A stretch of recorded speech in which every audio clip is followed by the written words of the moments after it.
Do mesmo modo que você aprende física, que você aprende química, que você aprende biologia, você pode aprender a ser bem-sucedido na vida. Poder posicional é o poder da posição que você ocupa. Certo. A pessoa é general no exército. Ela chega lá, todo mundo presta continência para ela. Chegou o general, toca uma música, etc e tal. E todo mundo presta continência. Mas é domingo de manhã. Esse indivíduo está de bermuda, camiseta, chinelo. Ele vai até a banca de jornal comprar um jornal. Ninguém sabe quem ele é. Aquele poder posicional dele não existe. Ele agora vai ter ou não o poder pessoal. Se ele tiver esse poder que nós estamos ensinando aqui, na hora que ele abrir a boca, ele se manifesta. Esse poder pessoal ninguém tira de você. Então você imagina, o cara é piloto de avião, ele é comandante. Ele manda no avião a vida inteira. Ele trabalha 30 anos mandando no avião. Um dia, ele fez 55 anos, ele tem que parar. Ele não tem mais avião para mandar. Pronto, eu tirei dele todo o poder posicional. Se ele tiver poder pessoal, ele continua. Se ele não tiver, ele infarta e morre. Então eles pegaram pessoas que aposentaram com 55, e você pode aposentar com 60, e tem pessoas que preferem até os 60 pilotando avião. E fizeram um estudo e mostraram que aqueles que aposentavam com 55, nesses 5 anos, e os outros continuaram trabalhando, morreram 3 vezes mais. Porque tiraram do sujeito, é como se tivesse castrado ele. Tiraram o poder posicional dele e não sobrou, ele não aprendeu o poder pessoal, porque ele ficava, era só ele entrar no avião como comandante, ele mandava, ele não precisava de nada. Não tem nada errado em você ter um poder posicional, mas você tem que desenvolver o seu poder pessoal, porque o poder posicional você pode perder ele a qualquer momento. Agora o pessoal não. Eu posso sair daqui para a China, eu levo ele comigo. Entendi. Eu posso ir para Nova York, eu levo ele comigo. Na hora que eu abrir a boca, ele se manifesta. Se você sabe, mas não sabe que sabe, é como se você não soubesse. Concorda? Não tem aquela Coralina que aos 76 anos de idade virou escritora? Ela não sabia que ela era escritora até os 76 anos, quando ela lançou o primeiro livro. Tem um pintor que ele vai descobrir aos 80 anos que ele sabe pintar. Mas se ele sabe pintar, mas ele não sabe que sabe, é como se não soubesse. Então, quando você descobre algo que você pode fazer, é um renascimento, é um rebirthing. Você, poxa, finalmente eu descobri. Eu ensino as pessoas a levar para perto na hora que ela vai dormir, ela leva um copo d'água e ela faz a chamada técnica do copo d'água. Ela pergunta assim, ó, porque assim, o nosso cérebro funciona assim. Tudo aquilo que você vivencia nos últimos 20 minutos antes de dormir, rumina no seu cérebro a noite inteira. E tudo aquilo que você pergunta para o seu cérebro, porque nós dormimos em média 8 horas por noite. Então, se você que está me assistindo tem 30 anos, você passou 10 anos dormindo. Um terço da vida você passa dormindo. Você já pensou que bonito você aprender a colocar o seu cérebro para trabalhar para você enquanto você está dormindo? Olha o quanto que isso vai alavancar a sua vida. Então eu ensino a técnica antiga, milenar, do copo d'água. Eu faço a pergunta que eu estou querendo resolver hoje à noite, como é que eu vou fazer essa decisão amanhã? E eu tomo um pouquinho de água. E esse copo fica lá na cabeceira, lá no criado mudo. Amanhã eu acordo, vou lá, tomo outro golinho d'água. O meu cérebro faz uma conexão entre a pergunta e a resposta. É o que o Ivan Pavlov mostrava, que é um reflexo pavloviano. Eu fiz a pergunta, tomei um golinho d'água. Quando eu tomo outro golinho d'água amanhã de manhã, eu desencadeio a resposta que o cérebro trabalhou. E é impressionante. Às vezes você está tomando café da manhã, às vezes você está dirigindo para o trabalho, de repente a ideia vem. Então eu ensino as pessoas a descobrir qual é a finalidade de vida. Qual é a sua finalidade de vida? Para que você nasceu? Fazendo essa técnica, eu descobri transformar as pessoas de uma forma alegre e poderosa, com amor e sabedoria. Isso veio da minha cabeça, do jeito que eu estou ensinando aqui. Eu fiz isso, sei lá, uns 20, 30 dias seguidos, e de repente eu estava tomando café da manhã e isso desceu. Quer dizer, o meu cérebro, o meu inconsciente respondeu. Quando eu passo a trabalhar, primeiro você deixa de trabalhar, porque não é trabalho mais. Quando você está na sua missão de vida, você está de férias. Você não sente que você está trabalhando. Segunda-feira passa a ser o melhor dia da semana. É muito simples, você pergunta para uma pessoa assim, qual o melhor dia da sua semana? A pessoa falar que é sexta-feira, essa pessoa não está coerente com a sua finalidade de vida. Porque a pessoa que está coerente com a finalidade de vida, ela quer começar de novo. Aí você fala assim, mas vai mudar o quê? Eu falo, muda tudo. Você que está aí me assistindo, está interessado num joguinho que tem uma bolinha que eu jogo para aí, você joga para mim. Eu jogo para você, você joga para mim. Eu jogo para você, você joga para mim. Está começando a ficar chato, não tá? E se eu chamar esse jogo de tênis? Ah, mudou, né? Aquela bolinha que vai para lá, para cá, enquanto eu estou falando dela para lá e para cá, ela não tem muito valor para você. Mas na hora que eu chamei de tênis, tem milhões de dólares por trás, tem um marketing por trás, mudou tudo.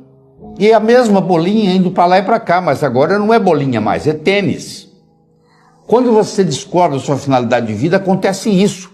Uma coisa que parecia corriqueira, de repente ela tem um significado totalmente diferente. E realmente, primeiro, você para de envelhecer, sua saúde fica muito boa, obrigado. Você nunca mais vai ter problema financeiro na sua vida, desaparece do seu universo físico. E você começa a contribuir para a humanidade, que é o que está todo mundo aqui. São dois motivadores que você tem. Um é evitar sofrimento, o outro é procurar prazer. Tá. Então, tem pessoa que faz as coisas com medo de uma coisa ruim acontecer. Ele está evitando o sofrimento. Certo. Tem pessoa que é o contrário, ela faz para procurar o prazer. 60% das pessoas no mundo operam a motivação no sentido de evitar sofrimento. E 40% operam no sentido de procurar prazer. Então vamos supor, vamos exemplificar isso. Eu tenho o João e o Pedro, são dois funcionários que trabalham comigo. Certo. E eu sou o chefe deles. E o João, eu descobri que ele evita sofrimento. Não dá para explicar aqui, porque senão ele demoraria muito tempo. E o Pedro, eu descobri que ele procura prazer. E eu vou fazer um projeto junto com o João e junto com o Pedro. Só eu chamo o João na minha sala e digo assim, ô João, eu, você e o Pedro vamos fazer um projeto juntos. Deixa eu falar para você o que vai acontecer de ruim com a gente se esse projeto não der certo. Blá, blá, blá, blá, blá. Aí eu chamo o Pedro. O Pedro já é motivado por procurar prazer. Eu digo, ô Pedro, você, o João e eu vamos fazer um projeto juntos. Deixa eu falar para você o que vai acontecer de bom se nós fizermos um projeto bem feito. Olha que interessante. Eu motivei para fugir do sofrimento. Do chicote. E o outro eu mostrei a cenoura. Um é motivado pela cenoura e o outro é motivado pelo chicote.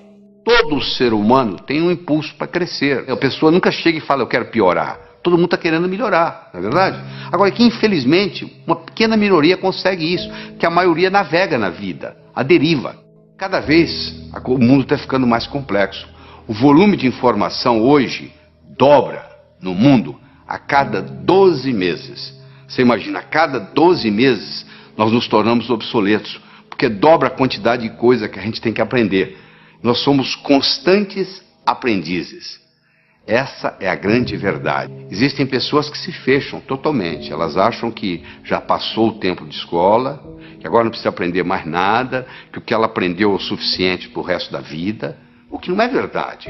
Como o conhecimento dobra a cada 12 meses, aquilo que você aprendeu provavelmente vai servir muito pouco, porque muita coisa vai modificar. Antigamente a gente se formava, colocava o diploma na parede e vivia às custas dele. Hoje não dá.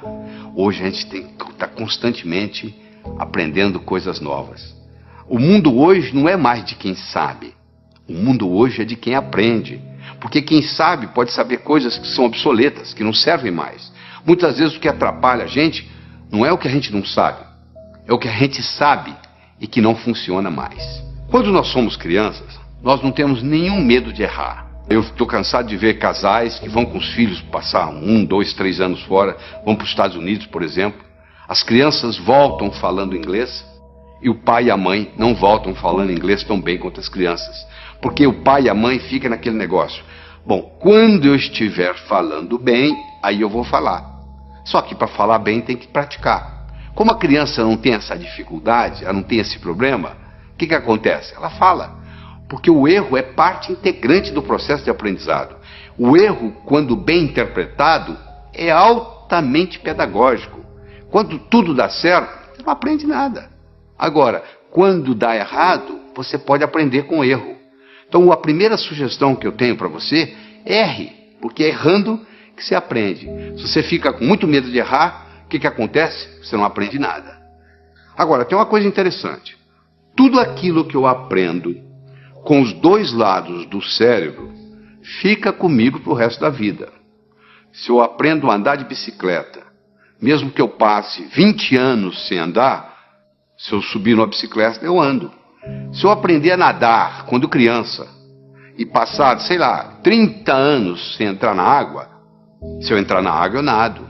Por quê? Porque eu aprendi com os dois lados do cérebro. Infelizmente, aquilo que a gente aprende na escola, a última prova que você fez como estudante na sua vida, se você repetisse essa prova hoje, você não ia tirar nem metade da nota que você tirou naquela época. Não é verdade?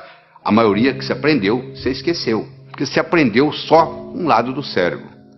Em pedagogia, existe uma parte da pedagogia chamada heurística. Heurística é o método educacional que consiste em fazer descobrir pelo aluno o que se lhe quer ensinar. Ou seja, o próprio aluno vai descobrindo o processo e quando você descobre aquilo, meu amigo, acabou, ninguém tira aquilo de você mais. Então você tem que colocar um disco quebrado na sua cabeça quando você está assistindo aula, e o dia esse disco quebrado só diz uma coisa: o que ele ou ela, professor, professora, quer que eu aprenda desse assunto. Esse disco quebrado vai ficar rodando durante todo o período da aula que você está assistindo, e você vai anotar não mais palavras ou números, você vai passar a adotar ideias. Esse aqui é o grande segredo. O que é inteligência? O que você acha que é inteligência? Qual seria a sua definição de inteligência? Inteligência é a habilidade em fazer distinções, fazendo visível o invisível e com isso podendo intervir. Se alguém estiver envenenando a minha água com arsênico e eu não sei, eu vou continuar tomando a água e posso morrer envenenado. Eu só vou parar de tomar a água se eu tiver consciente de que eu estou sendo envenenado. Ou seja, na hora que eu fiz a distinção, que eu parei de beber água. Aquele que pode ver o invisível, pode fazer o impossível. Se eu consigo ver algo que você não consegue, eu consigo fazer algo que você não consegue. Então você, para ser um bom estudante, você tem que estar motivado. Só motivado não adianta. Tem muita gente motivada, mas desmotiva logo, porque não tem a estratégia, não tem um modelo. Então deixa eu falar para você de modelo. Imagine que eu desse para você de presente agora uma pérola. Você não ia ficar segurando essa pérola na mão, você ia colocá-la no bolso, não é verdade?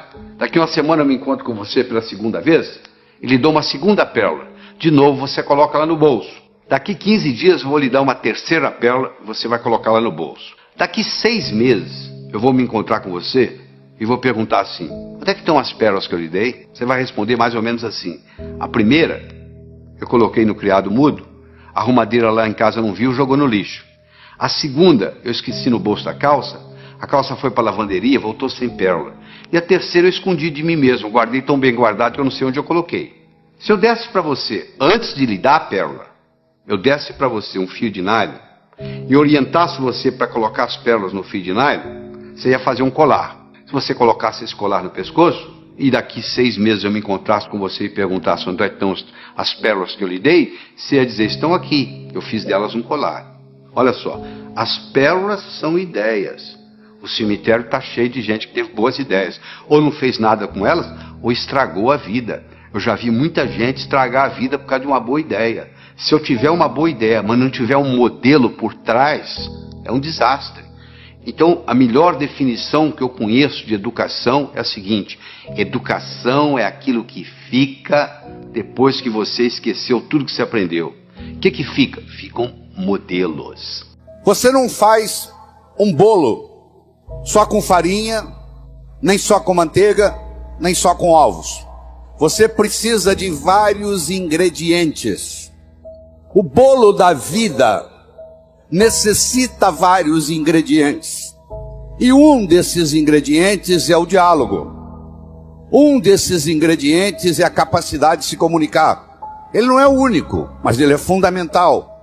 A comunicação tem 3 níveis. O primeiro nível eu chamo de boca-ouvido. O segundo nível eu chamo de cérebro. O terceiro nível eu chamo de coração. Vamos começar com o primeiro nível. Boca, ouvido. Deixe-me primeiro fazer uma distinção para você. Ouvir e escutar não são sinônimos. Você ouve com o ouvido. Você escuta com o cérebro. Você já foi alguma vez num restaurante e pediu ao garçom para lhe trazer uma água com gás e ele lhe trouxe uma água sem gás? Ou você fez uma solicitação e ele lhe trouxe outra? Aquele garçom, naquele momento que ele recebeu o seu pedido, ele estava operando no nível 1. No nível 1 ninguém é promovido. No nível 1 você não conquista as pessoas. No nível 1 você não vai para frente na vida. Não interessa a nota que você tirou na escola, isso não faz diferença. Porque a escola lhe passa informação. A vida lhe exige competência de ação. O que cai na prova não cai na vida. Se você observar na sua cidade, você vai encontrar indivíduos que eram CDFs, que eram estudantes brilhantes, e hoje são pessoas que estão perdidas na vida. E você vai encontrar também pessoas que eram estudantes medíocres, e hoje são excelentes empresários, estão contribuindo para o bem-estar da comunidade. Por que isso? Porque esses segundos, eles sabem dialogar com o mundo. Eles sabem dialogar com a sociedade. Eles aprenderam, talvez até intuitivamente, o poder da comunicação. A quantidade de dinheiro que você vai gerar na sua vida é diretamente proporcional à velocidade com que a roda da abundância vai girar na sua vida. A roda da abundância tem dois lados: o doar e o receber. Você pode doar para quem precisa, chama-se caridade. Ou você pode doar para quem não precisa, chama-se generosidade. Então doar é a metade da roda. Uma roda não roda só com a metade. O cara que não quer doar nada, a roda da abundância não roda na vida dele. Ele pensa como pobre, vive como pobre, se sente pobre. Porque ele não faz parte da abundância do mundo. Então doar é um grande segredo. O próprio Bill Gates acabou de se aposentar e agora vai se dedicar tempo integral ao altruísmo. Tempo integral à fundação. Porque ele sabe, ele descobriu esse segredo que os Rockefeller descobriram, que é dando que se recebe.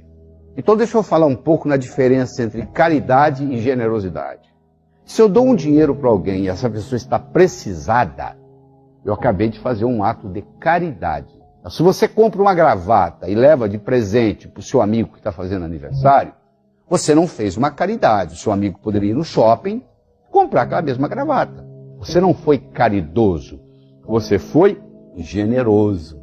Se você pratica só caridade, você está enviando para o seu subconsciente a seguinte mensagem: no mundo só ganha quem precisa. Eu vou ficar precisado para ganhar. Faz sentido o que eu estou falando? Se você pratica também generosidade, você está enviando a seguinte mensagem para o mundo: que mesmo quem não precisa ganha. Eu não necessito ficar precisado para ganhar. Então essa roda da abundância, ela tem dois lados: o doar e o receber. Tem gente que não aceita nada dos outros, já percebeu? Tem gente que faz favor para os outros, mas não aceita favor de ninguém. Isso tem um nome. Como é que chama? São pessoas soberbas. O que é a soberba? Você acha que não precisa de ninguém. As pessoas precisam de você. Então essas pessoas não têm problema no lado do doar, mas elas têm um problema do lado do receber. E como a roda é metade doar e metade receber, vem um problema. Então eu tenho 4 situações básicas na vida. Eu tenho o sujeito que tem problema em doar, mas tem facilidade em receber. Essas pessoas são pessoas egoístas. Elas têm habilidade de receber, mas não querem doar. Venha a nós o vosso reino nada. Tem pessoas que têm dificuldade tanto em doar quanto em receber. São pessoas estéreis. Elas têm dificuldade em doar e dificuldade em receber. Tem pessoas que têm facilidade em doar, porém dificuldade em receber, que nós já falamos que são as pessoas soberbas. E, finalmente, nós temos uma pequena população do mundo que tem tanta habilidade de doar quanto receber. São pessoas prósperas. São pessoas que conhecem o caminho das pedras. Uma pessoa próspera, se você tirar a riqueza dela, ela manifesta de novo, porque ela conhece o caminho. Já uma pessoa só rica, se você for lá e tirar o dinheiro dela, e ela for só rica e não for próspera, ela não consegue manifestar de volta esse dinheiro. Porque ela tem riqueza, mas ela não tem prosperidade. Você acha que o dinheiro é importante na sua vida? Porque muita gente fala, dinheiro não é importante. O importante é ser feliz. Eu quero saber se você tem os credores batendo na sua porta, se você tem um filho doente que você não pode levar no médico, se você tem uma mãe que está precisando de assistência médica e você não tem dinheiro, se o dinheiro é importante. O dinheiro é importante, sim. Se você for nas penitenciárias, 99,99% do pessoal que está lá por causa de dinheiro. Se você for analisar os divórcios, 85% dos divórcios nos Estados Unidos, eu não tenho a estatística brasileira, mas tem a americana para lhe dar. 85% dos divórcios nos Estados Unidos ocorrem por causa de problemas de dinheiro. Ou seja, se falta de dinheiro está destruindo famílias. Se falta de dinheiro está colocando pessoas nas penitenciárias, está fazendo gente roubar, assaltar, dinheiro é importante, sim. Só que nós crescemos uma cultura dizendo que não. Que se você tem ambição pelo dinheiro, alguma coisa está errada com você. Eu quero fazer uma declaração aqui. A declaração que eu tenho para fazer é muito simples. Todas as vagas para pobre estão ocupadas no Brasil. Não tem mais vaga para pobre. Melhor você ficar rico. Se você quiser ser pobre na Suécia, não tem problema. Você vai receber casa, comida, roupa lavada, remédio, hospital. Se você quiser ser pobre na Suíça, não tem problema nenhum. Se você quiser ser pobre nos Estados Unidos, você não tem quase problema nenhum. Mas no Brasil você não pode ser pobre. Por quê? Todas as vagas estão ocupadas, já temos demais. A melhor coisa que você pode fazer pelos pobres é não ser um deles. Ou seja, você está do outro lado para ajudar. E nós temos que fazer, não é fazer o pobre, o rico ficar pobre, é fazer o pobre ficar rico. Você nunca pode fortalecer o fraco enfraquecendo o forte. O jeito de você fortalecer o fraco, fortalecendo o fraco, não é enfraquecendo o forte. Por que você acha que tem tanta pobreza no Brasil? Um país com 8.513.844 km², onde o sol brilha 365 dias por ano, onde aqui não tem terremoto, aqui não tem furacão, onde todo estrangeiro que vem aqui e mora aqui por um período de tempo acha que isso aqui é o paraíso das oportunidades, só o brasileiro que não vê isso. Por que a gente tem tanta pobreza? Por algumas características. A primeira delas é a ignorância financeira. Nós não somos educados financeiramente, nós não aprendemos sobre a lei do ganhar, a lei do gastar, a lei do economizar, a lei do investir, que são leis universais, que funcionam em qualquer lugar que você for, em qualquer cidade, em qualquer país, em qualquer nação, em qualquer continente. E mais sério ainda são os preconceitos que nós temos contra dinheiro. Dinheiro é sujo, gente rica não entra no céu, é mais fácil um camelo passar pelo fundo de uma agulha do que um homem rico entrar no céu. Você imagina que você tem 5 anos de idade, você não sabe onde você está indo, porque você está consciente, mas não está consciente que está consciente aos 5 anos. Você sabe que você vai num lugar importante, porque colocar a melhor roupa que você tem, e você vai e tem alguém pregando. É mais fácil um camelo passar pelo fundo de uma agulha do que um homem rico entrar no céu. Saiu dali, seu pai te leva ao zoológico, e tem aquele animal enorme. Você pergunta, papai, o que é aquilo ali? Aquilo ali, meu filho, minha filha, aquilo ali é um camelo, grande, hein, pai? Você chega em casa, você abre a gaveta de costura da sua mãe, você pega a agulha, olha, e com 5 anos você declara, eu quero ser pobre. Só que você esqueceu que você fez essa declaração, quem estava pregando lá também esqueceu de lhe ensinar que o conceito não é bem esse, não. Lá em Jerusalém, tem os resquícios das muralhas, e os resquícios dos portões, que se fechavam às 18 horas, às 6 horas da tarde, e qualquer caravana de camelo que chegasse depois das 6 horas da tarde, era proibida de entrar, a não ser que o camelo entrasse pelo fundo da agulha, que era uma portinhola feita dentro do portão, no próprio portão, só que um camelo, para passar pelo fundo de agulha, meu amigo, 2 coisas tem que ocorrer. Primeiro, tem que fazer isso descarregado. Ele não pode passar com o carregamento que ele chegou. E segundo, ele tem que fazer isso de joelhos. que não é difícil para um camelo. Agora eu vou levar essa analogia para o ser humano. Nós vamos entrar no reino dos céus, sem nada material, caixão não tem gaveta, mortalha não tem bolso, nós não vamos levar absolutamente nada do que está aqui. Tudo isso que você pensa que é seu, na realidade você está tomando conta. Essa casa que você tem registrado no cartório, que você pensa que é sua, se você morrer ela vai ficar aí, ou seja, ela não lhe pertence, você está tomando conta. O carro é a mesma coisa e assim por diante. Caixão não tem gaveta, mortalha não tem bolso. Então nós não podemos ter apego às coisas, porque elas vão ficar aqui.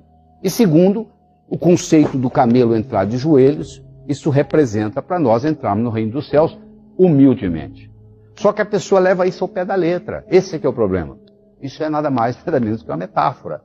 Que levado ao pé da letra, a interpretação é outra. Então a pessoa acha que se ela for rica, ela não pode entrar nos céus. Do céu. Contrário. O dinheiro bem aplicado é um instrumento para lhe aproximar de Deus. Porque se você usa o dinheiro bem usado, e você melhora a humanidade com ele, você proporciona uma melhora na vida das outras pessoas, porque você tem dinheiro, porque você está construindo aquela mansão, você está tratando muitas famílias, você que comprou aquele Mercedes-Benz, você está mantendo muitas famílias empregadas. Olha aí, está fazendo girar aquela roda da fortuna, a roda da abundância que eu falei para você, ela está girando porque você está comprando e vendendo coisas, você está contratando gente, você está montando mansões. É praticamente impossível você ser próspero sozinho. Porque no momento que você começa a gastar, você está beneficiando outras pessoas. E todo mundo vai ficando mais próximo com você. Prosperidade atrai prosperidade. Existem alguns pilares básicos que, como a maioria não sabe, se você consegue fazer distinção desses pilares, você já está na frente dos outros, entendeu? A diferença fica muito rápida. Era uma vez no inferno, estava havendo uma crise de recessão. Lá também tem isso, tá? Estava faltando pecador, você acredita nisso? E aí a equipe de marketing do inferno se reuniu para discutir uma estratégia de marketing para fazer mais gente ir para o inferno.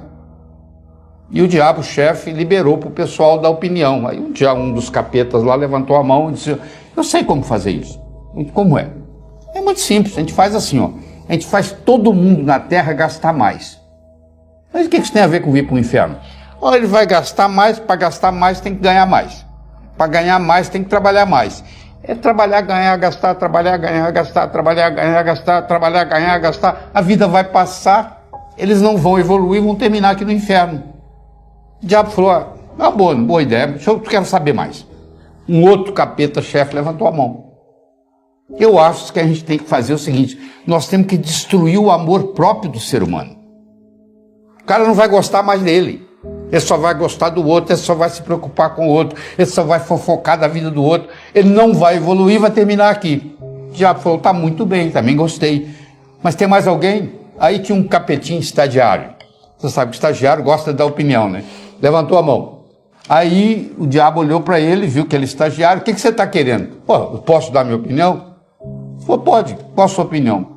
Eu acho que a gente tinha que fazer o ser humano pensar que ele ia viver para sempre. Aí o diabo perguntou: e o que tem a ver com pensar que vai viver para sempre, vir para o inferno? Ou ele vai pensar que vai viver para sempre e vai deixar o importante para amanhã, para amanhã, para amanhã, para amanhã. O tempo vai passar, ele não vai fazer nada porque vai deixar tudo para amanhã. Ele vai morrer e vai terminar aqui. Aí o diabo pensou, falou assim: é interessante isso. Vamos implementar? Então, com a permissão de Deus, ele implementou. Sabe o que ele fez? Ele colocou na mente de cada um de nós a semente da eternidade. Você pensa que seu primo vai morrer antes de você, que seu colega de turma vai morrer antes de você, que todo mundo, que o seu sócio vai morrer antes de você, mas você não, você vai fazer um truque que vai enganar a morte. Você está procurando descobrir um jeito de enganar a morte, mas você acha que você vai ficar aqui mais do que todo mundo. Isso é consequência dessa semente da eternidade que foi colocada na nossa cabeça. Mas isso é uma ilusão. Você vai no cemitério, está cheio de gente reclamando que não teve tempo de fazer nada. Todo mundo que está nos assistindo aqui, inclusive nós aqui, nós nascemos nus, ninguém nasceu de roupa, e temos 24 horas por dia. Ninguém tem mais nem menos, pode ser o pobre, pode ser o novo, pode ser o velho. Nós temos 24 horas por dia e nascemos nus, iguaizinhos. O que você faz com as 24 horas é que faz a diferença.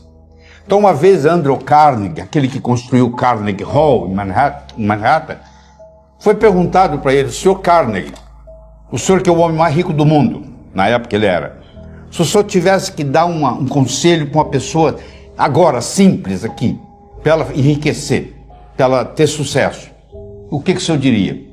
Ele falou: eu diria o seguinte: toda noite, antes de você dormir, você faz uma lista das 6 coisas mais importantes que você tem que fazer no dia seguinte. Põe em ordem de prioridade. E nunca saia da mais importante até acabar. Então amanhã você vai acordar, você vai trabalhar na mais importante. Quando aquela acabar, você risca. Você vai trabalhar na mais importante. Quando acabar, você risca. Só isso. Isso aí, só isso. Você dormir à noite e fala assim: amanhã as coisas mais importantes que eu tenho para fazer é essa. Vou começar pela mais importante. Porque sempre eu vou estar trabalhando a mais importante pro dia. Isso faz toda a diferença. Na era da agricultura, mandava no mundo quem tinha terra. Na era industrial, passou a mandar no mundo quem tinha capital, quem tinha dinheiro. Hoje a moeda mudou e muita gente não se deu conta disso ainda. A moeda hoje chama-se informação. Você é rico ou você é pobre em informação. Só que informação tem 2 características interessantes. Primeiro, é um produto altamente perecível. Ninguém está interessado em notícia de ontem. Já ficou velho. E segundo, a informação só tem valor quando ela passa de um cérebro para outro. Qual o valor de uma moeda de ouro no fundo do Oceano Atlântico, onde ninguém consegue chegar lá? Não tem valor nenhum. Ela só vai ter valor quando ela estiver na mão de alguém. A informação só tem valor quando ela passa de um cérebro para outro.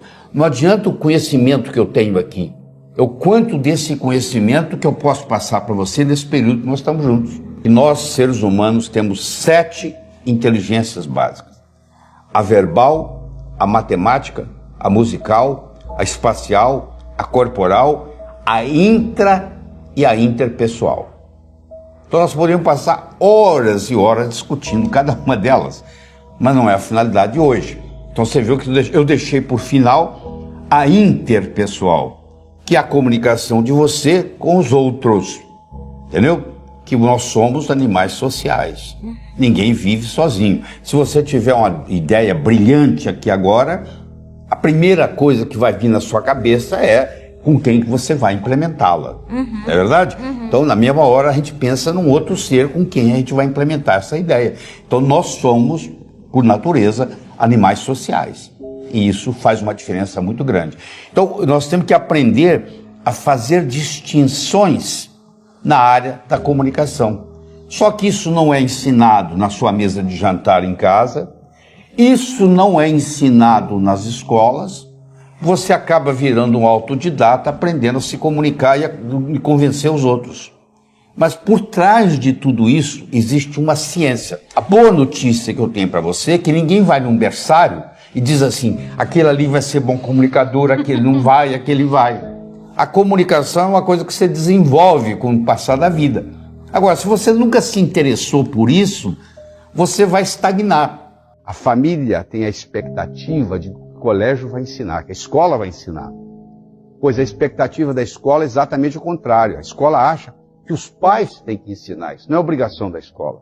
Ora, se a criança não aprende em casa, se a criança não aprende na escola, ela vai aprender onde? Aprender a quê? Aprender a aumentar a inteligência financeira. Existem uma série de mitos populares com relação a dinheiro, com relação à riqueza. O primeiro mito que eu quero discutir com você aqui é o seguinte: trabalhar muito é causa de riqueza. Não é verdade. O cara ficou milionário aos 65 anos em Brooklyn, New York. Ele foi entrevistado e eles perguntaram para ele: por que você ficou milionário aos 65? Por que não aos 55? Por que não aos 45? Sabe o que ele respondeu? Estava muito ocupado, não tinha tempo de ganhar dinheiro. Ou seja, tem gente que está tão obcecada pelo trabalho do dia a dia que não tem tempo de dar um passo para trás e ver a coisa numa visão mais ampla. Então não é verdade, não é trabalhar muito que traz riqueza, é trabalhar de uma forma inteligente, é aprender a alavancar. Se pedir para derrubar uma porta, eu não tenho força física para isso. Mas se você me entregar um pé de cabra, eu derrubo com esse dedinho aqui, ó. Eu estou alavancando. Ou seja, eu estou trabalhando de uma forma inteligente. Vamos para o segundo mito? Não é correto trabalhar e se divertir ao mesmo tempo. Não, sabe o que eu faço?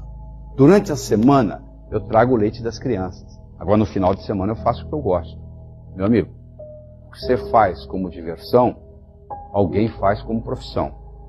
O que você faz como hobby, alguém faz como trabalho. Qual é o seu hobby? O meu hobby é jogar tênis.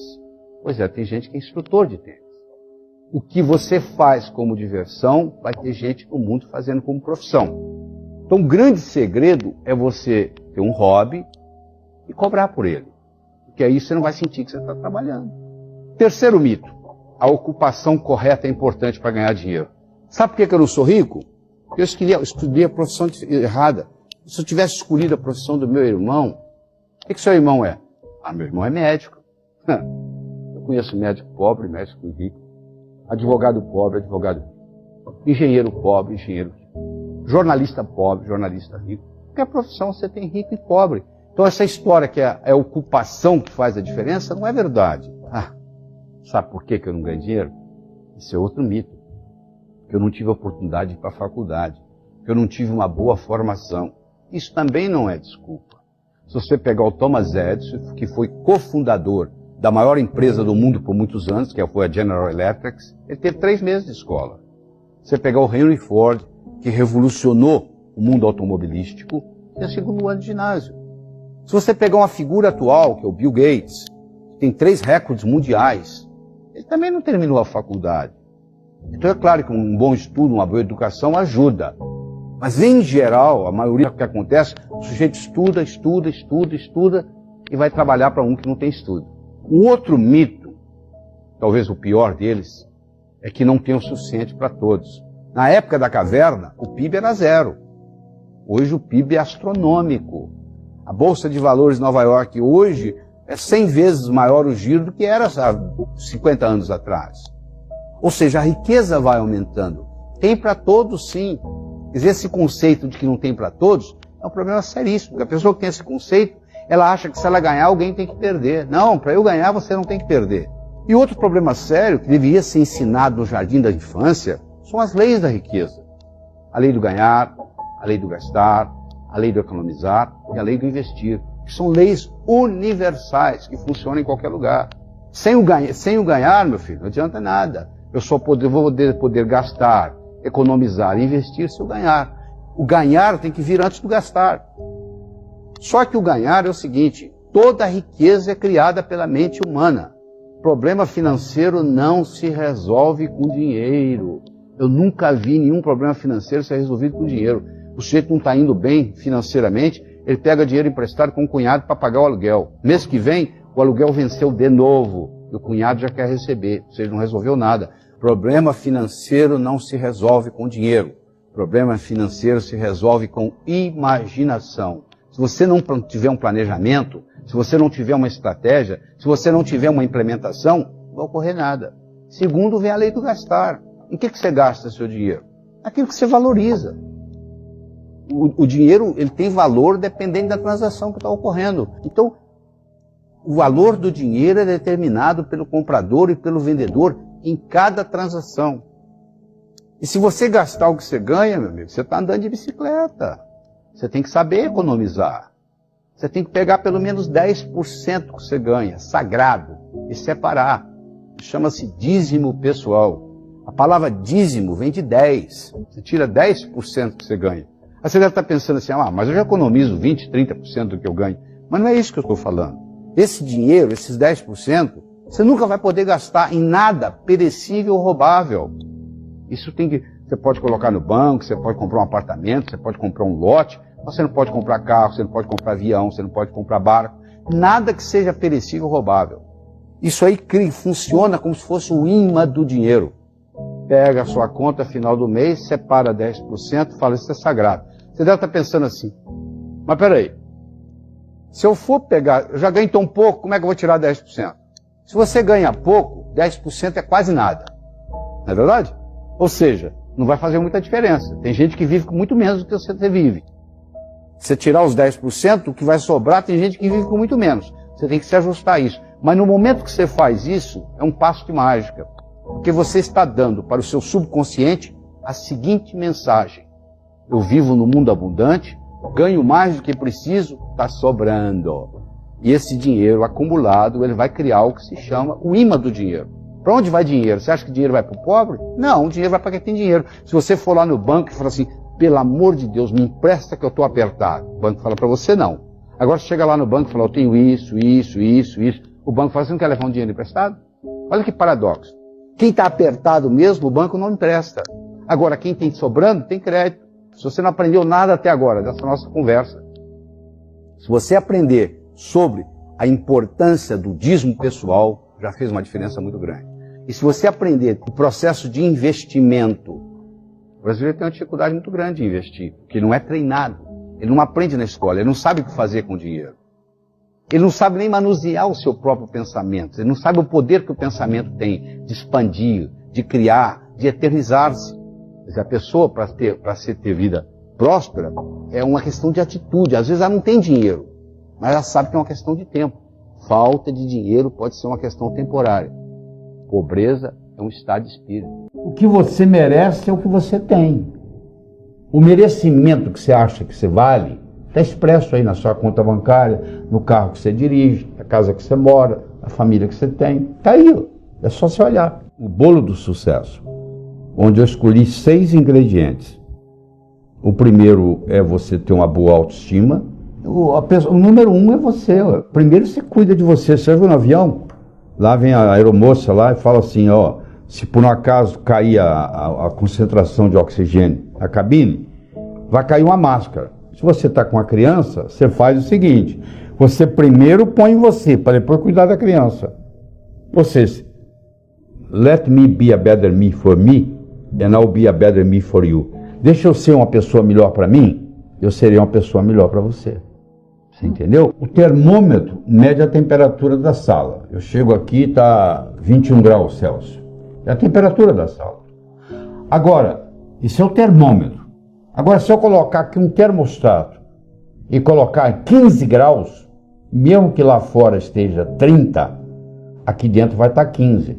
Porque o termostato vai baixar a temperatura ou subir, de acordo com onde eu coloco a temperatura.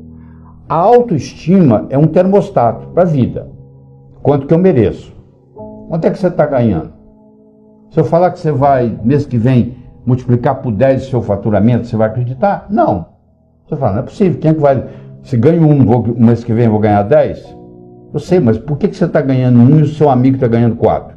Fazendo a mesma coisa. Com o mesmo talento. Pode ser que ele tenha um marketing melhor do que o seu, pode. Mas pode ser também que ele tenha um termostato de autoestima melhor do que o seu. Então, o que você merece é o que você tem. O merecimento que você acha que você vale está expresso aí na sua conta bancária, no carro que você dirige, na casa que você mora, na família que você tem. Está aí, ó. É só você olhar. Se você quiser mais, você tem que sentir merecedor de mais. E para sentir merecedor demais, escuta, você tem que subir a sua autoestima. A segunda é a sua capacidade de se comunicar, que é fundamental, principalmente no mundo de hoje, onde a comunicação é talvez o mais importante de tudo, o sucesso. Eu posso ter 2 indivíduos que têm um QI de 145, quase gênio. Um está muito bem na vida e o outro está desempregado no quarto jack. Você vai ver a diferença, um se comunica bem, e o outro não dá nem bom dia para o vizinho. Então, no momento que você melhora a sua capacidade de se comunicar, você passa a valer mais no mercado. Essa é a realidade. Terceiro, é a sua capacidade de estabelecer objetivos, criar estratégia. Em 1953, eles pegaram todos os formandos da Universidade de Harvard e perguntaram para eles assim, o que você vai fazer nos próximos 6 meses, próximo ano, próximos 5 anos, próximos 10 anos, próximos 15 anos, próximos 20 anos. A grande maioria, como acontece aqui no Brasil, não tinha nada por escrito. Não tinha nada, não tinha nenhum... não sei, eu vou ver o que vai acontecer. Eu vou deixar a vida me levar. Né? Mas 3% daqueles estudantes, eles tinham por escrito o que eles iam fazer com 6 meses, com 1 ano, com 5, com 10, com 15, com 20 anos de formado. Em 1973, eles pegaram aqueles que ainda estavam vivos e fizeram uma avaliação. Então, aquele grupo que tinha por escrito era 3%. Valia mais do que os 97% junto em todos os aspectos. Então eles viram se a inteligência era diferente? Não. O background familiar era diferente? Não. Tudo era igual. As notas que tirava na escola, a única diferença que fazia diferença é que eles tinham por escrito. Então os nossos, por isso que a empresa multinacional, ela pega os objetivos do ano que vem e coloca até setembro por escrito. Tem que estar ali no papel. Aqui tem que ser recordado com frequência. Você tem que colocar ali e você tem que datar. Como é que você transforma um sonho em uma meta? Você coloca uma data. Tudo aquilo que você colocou na categoria de algum dia não vai acontecer. O cérebro fala, tá bom, o dia que algum dia chegar, você vai no calendário, onde é que está algum dia? Não está lá. Não tem no calendário, não existe. Então eu tenho que ter metas a curto, a médio, a longo prazo. Tem que ter os 3 tipos de metas. Eu tenho que ter elas por escrito. E eu tenho que descobrir qual é a finalidade de vida que está por trás dessas metas. Porque a finalidade de vida, ela te valoriza a sua meta. Vou dar um exemplo. Você imagina uma bolinha que eu jogo para você, você joga para mim, eu jogo para você, você joga para mim, eu jogo para você, você joga para mim. Começou a ficar cansativo, né? Mas se eu chamasse de tênis, mudou, né? Milhões de dólares por trás. Enquanto era uma bolinha para lá e para cá, você não estava dando valor. Na hora que eu falei tênis, mudou. É assim, uma meta que talvez não tenha importância, mas se ela está encaixada dentro da minha finalidade de vida, ela valoriza. E eu vou estar disposto a ter mais esforço para que ela aconteça. A sua atitude determina a sua altitude na vida, a sua dedicação ao trabalho e a sua ambição saudável. Então são 6 elementos, ó. A boa autoestima, boa comunicação, saber estabelecer metas, ter uma atitude positiva, dedicação ao trabalho de uma forma inteligente e hoje melhor do que ontem, amanhã melhor do que hoje. O japonês chama de Kaizen, que é melhora contínua. A palavra Kaizen, no Japão, 1945, Hiroshima, Nagasaki, 40% do Japão destruído. Com essa simples filosofia de uma palavra, que é K-A-I-N-Z-N, Kaizen, que é melhora contínua, o Japão saiu de lá e hoje ele é o 3º per capita no mundo, entendeu? 3º país mais desenvolvido do mundo, então, ou seja, está lá no pódio. Saiu de 40% destruído, é um arquipélago com mais de 3.000 ilhas, não é um continente, muito complicado, mas no entanto, com a filosofia Kaizen, que é melhora contínua, que eu recomendo você adotar isso, eu adotei isso na minha vida, hoje é melhor do que ontem, amanhã é melhor do que hoje, e aí você junta esses 6 ingredientes com a pitadinha do que eu chamo a diferença entre o profissional e o amador. O que difere o profissional do amador? Paciência e persistência. Porque o amador, se não der certo, ele chuta o pau da barraca. O profissional sabe que o amanhecer só vem depois da noite ter passado. Roma não foi construída em um dia. Então tem que ser de grão em grão a galinha enche o papo. Então tem que ser aos pouquinhos para chegar lá. Então eu coloco esses 6 ingredientes com paciência e persistência e o resultado só pode ser um: obter aquilo que você quer.